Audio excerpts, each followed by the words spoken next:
What's up, EV Clan? Alex Espion here, and welcome back to the next episode of the Pokemon Gold Randomizer Nuzlocke. I feel like I'm getting that, sneaking suspicion. I'm getting a sneaking suspicion that I've said Pokemon Red. I was, stuck in the past and saying Pokemon Red.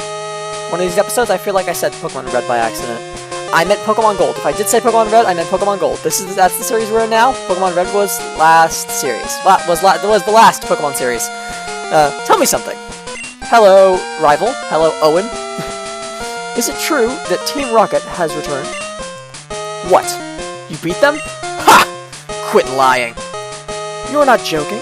Then let's see how good you are.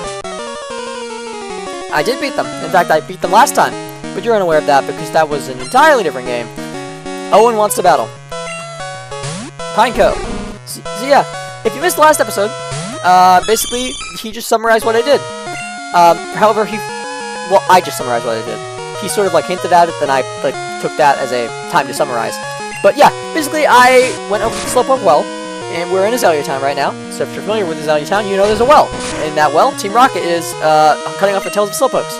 And so I went over there, and I stopped that, and it was pretty cool. And Kurt was like, thank you, Alex. And I'm like, thank you, Kurt. And then he's like, what are you thanking me for? And then I'm like, for trying. And then, so basically I leave, and then I go fight the gym. And I did that, which I did not mention before, but I did that too. And, yeah, that pretty much brings us to where we are now, where I'm fighting my rival in this town. In the place where I actually lost my previous Nuzlocke of this game that was unrandomized. But yeah, I did try to Nuzlocke this game a couple times. I had a couple attempts. And so far, we're doing pretty good in terms of the randomized, in terms of, trying to randomize.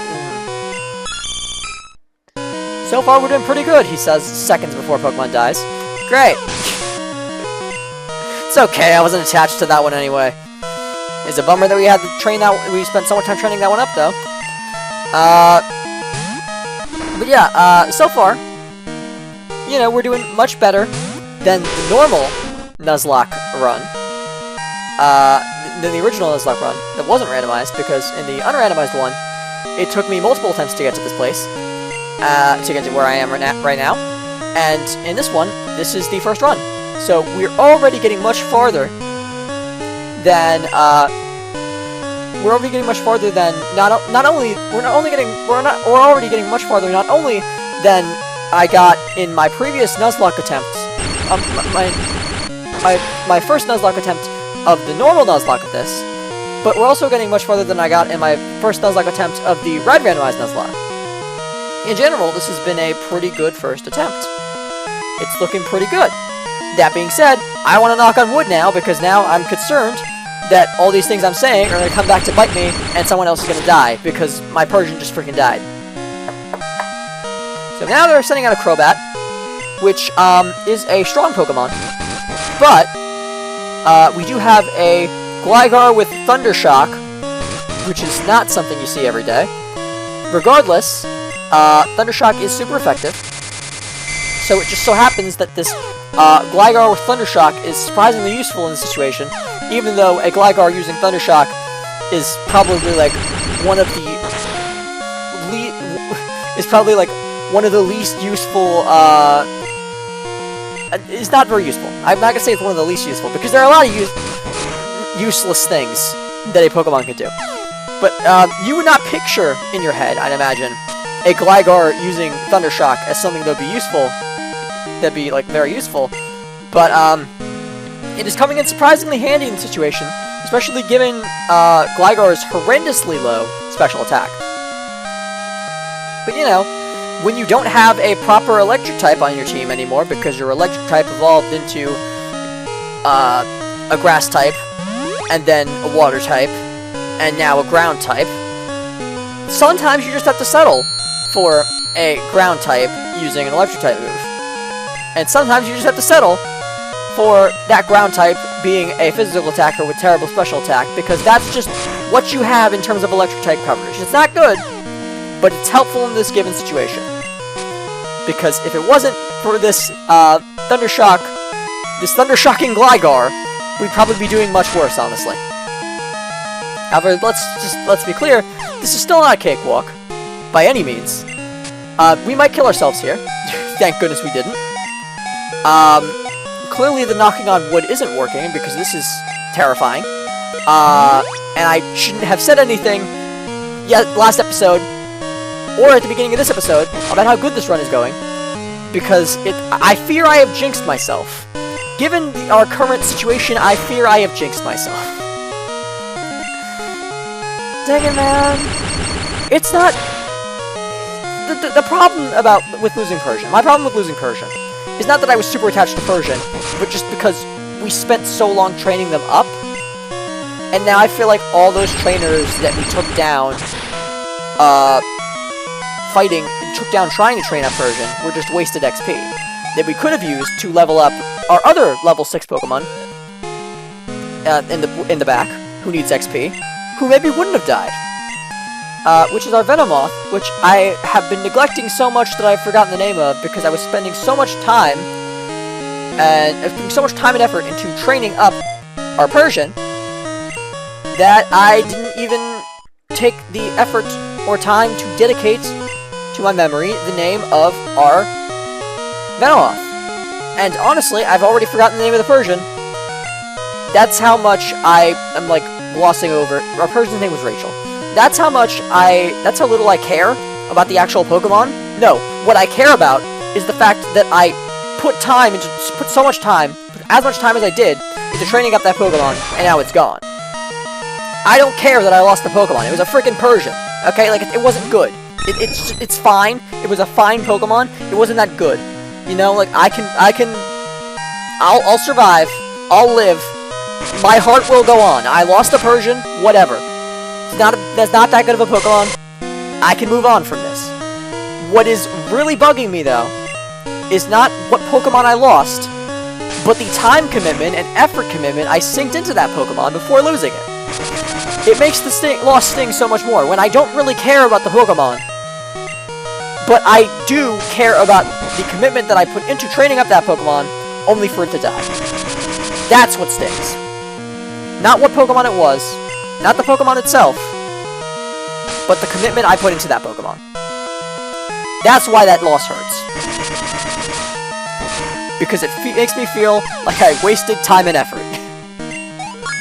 And I could have been using that time and effort to train up something else.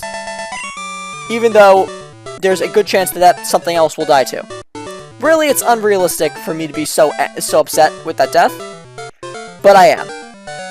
It's unrealistic for me to view it as a waste of time or effort, but I am. Because in the end, it did help us get through the gym. But I'm still angry. But I'm still mad about it. Useless Pokemon! Exactly how I feel about my Persian. Listen, you! You only won because my Pokemon were weak. I hate the weak. Pokemon trainers. It doesn't matter who or what. I'm going to be strong and wipe out the weak. That goes for Team Rocket, too. They act big and tough in a group, but get them alone, and they're weak. I hate them all. You stay out of my way. A weakling like you is only a distraction. Okay, bye, Owen. It's so funny that I named that after my brother, because that is, like... He is so sweet and adorable. This is not him at all. Anyway, time to go deposit my Persian into PC, because they're dead! And I'm perfectly fine with it! It doesn't bug me at all! I'm so happy that my Persian is dead. Dang it, man. Dang it. Sorry, Rachel. And I didn't even get to know you well enough to remember what your name was when you died. Unfortunate. No other word for it besides unfortunate. Also, just like, unfair. That's another word. Unfortunate and unfair. And honestly, I could probably think of a few more uns, but I'm not even gonna dedicate time and energy to that. Because, I have better things to do. Better things to dedicate time and energy to, like training up my new... My other Pokemon that needs training up. My other level 6 Pokemon my other Pokemon that I caught at level 6, which needs training. Which is... I'll get the name. I'll get there. I'm on my way. My brain's thinking, my brain's concocting the name, my brain's drawing it up from my memory. I'm gonna get there. The cogs are turning, the cogs are spinning. It is... I don't remember. Stuart! Got it. Stuart. Name is Stuart. There we go. I got there. The forest is watched over by its protector. Stay out of mischief. And its protector, in case y'all are unaware, is Celebi, but we will not need to know that for our playthrough, because that is an event thing. So we will not run into a Celebi at any point. One, because we will not run into a Celebi in battle, because it's randomized. I mean, we might run into a Celebi in battle, but we won't. Okay, we may run into a Celebi in battle, but we won't run into a Celebi in terms of like the actual like story of the game, in terms of like in the overworld, because that's an event thing. So we're not gonna encounter that. We're not gonna encounter that static encounter, unfortunately.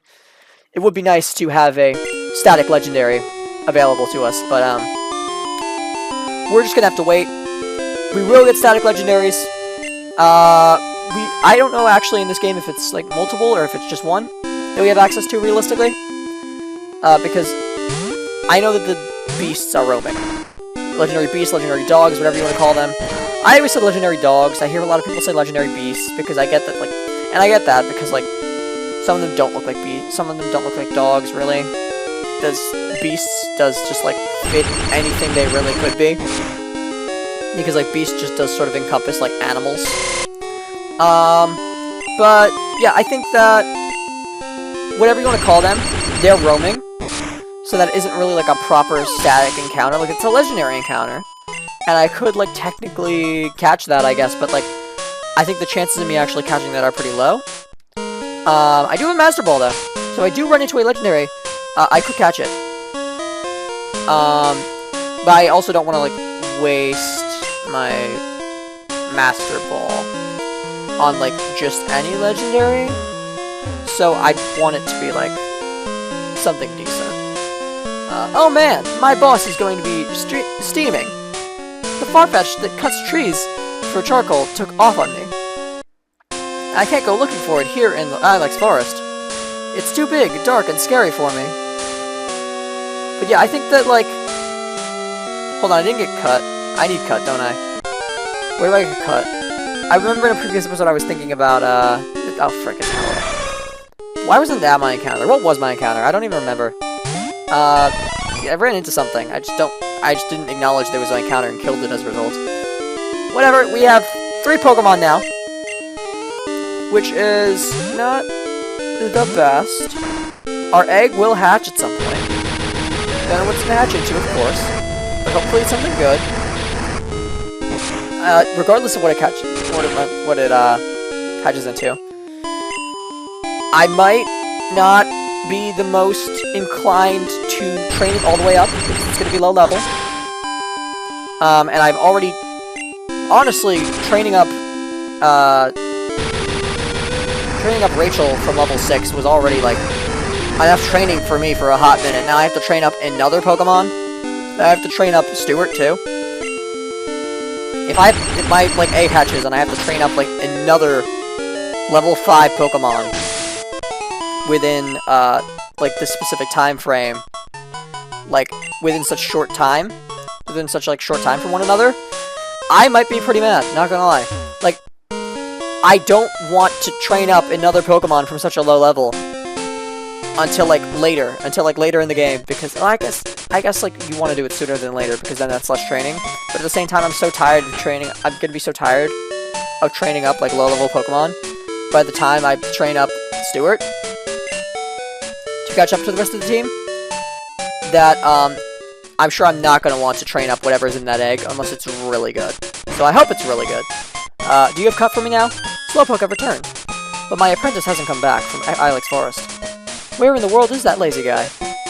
Okay, so he wants his... He's looking for his apprentice in Ilex Forest. And so once I help his apprentice, he should give me cut. I don't have cut yet. I don't think I should have cut, because I've talked to basically every NPC. I don't see why I wouldn't have it. Maybe I do have it, and I just don't know. I don't think... Yeah, I didn't think I had it. I had Flash. I have Flash. That's the HM I have. I don't have cut. I have one HM. That's it. Only one, and it's flash. It's not cut. So I cannot cut down that tree at present, and I don't think I'm supposed to be able to. I think I have to wait a little bit on that. I think that after I do this far-fetched puzzle, then I should get cut. It's the missing Pokemon. Qua! Yes, the sound a Farfetch'd makes, and also the sound that demonic ladies in the Pokemon Tower make. Apparently they share the same sound effect, which is very interesting. And I don't know if that suggests that the demonic ladies are impersonating a Farfetch'd, or if the Farfetch'd is the impersonating a demonic lady. But regardless of which one it is, I think it's one of them, because it seems like an odd coincidence that they make the both they make the same sound. Quan is burned. I should have healed up at the Pokemon Center when I went back to it. That was an unwise decision to not do that. Because now, I have to deal with this Ho-Oh with something that does not have a super effective move against it. But, honestly, Gligar doing Thundershock might be, like, yes, it's super effective, but it's also not very good. So maybe Henrietta using, like, just a stab move would be better, even though it's not, stab. But, however, now I am burned, so this Gust won't do that much, I don't think. Oh, no, wait, that is so much better than Gligar using, Thundershock. I should have just been doing that. But, I mean, one would think, you know, you're always so tempted to use, super effective moves, because it's so satisfying when you hear, like, the super effective sound. It's like, it's super effective. Like, people are so, tempted to use super effective moves, even if that's not, like, necessarily the correct option. That's one of those situations where, like, Gligar is not a special attacker. Like, in the slightest. They are terrible at special attacks. So therefore, it just seems like... It seems like I need repels in here. That's what it seems like. Because it's so hard to do this puzzle when, I keep getting interrupted in my endeavor to do this puzzle by, random Pokemon encounters. It's something that sucks in Pokemon. Having to, like, deal with Pokemon encounters while also having to do a puzzle at the same time, because then you just, like, can't concentrate on the puzzle. You're too busy concentrating on the Pokemon! Like, the Pokemon just, like, break your concentration. Like, you do a Pokemon battle, and then you finish that Pokemon battle, and you're like, right, where was I in this puzzle again? But yeah, sometimes you just, like, get so caught up in, like, seeing the gratification that comes with, like, seeing it's super effective, and hearing that it's super effective sound, that, like, you don't even realize that going for the super effective move isn't the best option. Is this where I need to lead you, or have I led you in the wrong direction? Okay. You're not caught yet. Do I need to, like, talk to an NPC? Did I, like, not talk to the guy at the front who was looking for the Farfetch'd enough? Where am I leading you right now? I'm so disoriented. Like, where is the guy? How do I get you to the guy? Do I need to get you to the guy, or does the guy need to come to you? I'm so confused. I have not memorized how to do this puzzle. It is not like one of those Gen 3 puzzles, where I've, like, one of those, like, Gen 3 rock puzzles, where I, like, know what I'm doing. Like, I know, like, the exact steps of how to solve it, right off the top of my head. Like, this is something I just genuinely don't know how to do. I haven't seen it enough to the point where it's, like, I'm in my brain. Like, there's, like, with Pokemon puzzles, there's, like, a degree of knowledge. There's, like, I know exactly how to do it. Which is, like, the rock puzzle at the end of the Team Aqua hideout in Gen 3. And then there's, like, I remember bits and pieces of how to do it. Which is, like, the, X and Y Furfru puzzle. Where it's, like, I remember how to start it and how to end it, but I don't remember, like, what to do in the middle. And then there's, like, I don't know how to do this puzzle at all. Which is this one. The Farfetch'd puzzle. In general, I think, like, Pokemon puzzles are fun, though. Like, they can be annoying sometimes, like, especially when you don't know what you're doing, but, like, it really does help split up the just constant Pokemon battles. Like, the puzzles add a lot to the gameplay. Just, like, disrupts the flow of, it disrupts the flow of battles for a minute, which can sometimes be good, which is, like, it doesn't sound good the way I, like, worded it. Like, disrupting sounds like, has, like, a negative connotation. But at the same time, like, doing battle after battle after battle with, like, really nothing in between can get kind of boring. Sometimes it's good to have those puzzles, just to, like, throw something different into that gameplay loop to just keep you going. Because if it just keeps being battle after battle after battle, it gets kind of boring. But, like, then, if you're doing, like, battle after battle after battle, and then all of a sudden it's like, hey, look, there's a puzzle here for you to solve, then that takes, like, a little bit of, like, that takes, like, a little bit different thinking. It's, like, a different kind of thinking that you need, like, a different kind of thinking process. And so it feels, like, different, you know? Like, you're doing something different with your brain. It's interesting to, like, get that mix up. Oh, hey, look, it's me! We couldn't run into me in Gen 1, but now we can. It's an Espeon. That's me. I ran into myself. That's great. I wish that was my encounter. Why did I have to get whatever I got that I didn't know was my encounter? I think I would have recognized if I got what I got as my encounter again here, then I think I would have recognized it. The fact that I haven't gotten it again, the fact that I am not recognizing something as my encounter here tells me that I have not run into it again, which thereby tells me that it was a relatively rare encounter, which tells me that the Ho-Oh was the common one, which well, I've run it, which, yeah, it tells me that it's a relatively rare encounter, and therefore that it would be more common for me to run into, like, a Ho-Oh or an Espeon, and I would have taken either, honestly. That would have been so exciting to get either of those. And Ho-Oh, apparently, by the looks of it, is, like, the most common encounter. So I don't understand why I couldn't have just gotten a Ho-Oh on my encounter, chucked that Master Ball, and then said, wow, what a good day, I got a Ho-Oh. But apparently that was not a viable option. Just like fighting this Ho-Oh right now is not a viable option. So I'm scared. I'm just gonna be blunt, I'm scared. Because I don't know if I outspeed a Ho-Oh. And if I don't outspeed a Ho-Oh, then Stuart's dead. If I try to switch to something else that I think might outspeed a Ho-Oh, that thing is also probably dead. So, sorry if you're about to die, Stuart. Okay, Stuart's not about to die. That's great. That's wonderful. I need, like, repels. Or better yet, just, like, potions. I imagine I got a fair amount of money from the gym, right? To the point where I could spend some on potions. I should go do that. Right after I get out of this forest. Which I imagine is coming up soon, because I think I am just about at that guy who was looking for the Farfetch'd. And so, yes. Okay, here we go. I delivered your Farfetch'd.